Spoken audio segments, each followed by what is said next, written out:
ప్రియా ప్రియా నేను నీకు ఒకటి చెప్దాం అనుకుంటున్నాను చాలా రోజుల నుంచి. Priya, I love you. నీకు కూడా నేను ఇష్టమైతే కాల్ చేయి. హలో,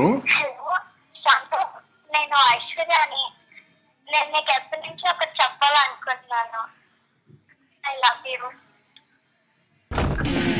లడ్డు కావాలా నాయనా? కొత్త Cadbury Dairy Milk shots, chocolate ఇంకా పాలతో చేసిన లడ్డూలు. హలో షాను, నేను ప్రియాని. ఆలోచించానురా. I too love you. ఏమైనా మరో లడ్డు కావాలా? కొత్త క్యాడ్బరీ డైరీ మిల్క్ షాట్స్, 2 రూపాయలకి 2 లడ్డూలు.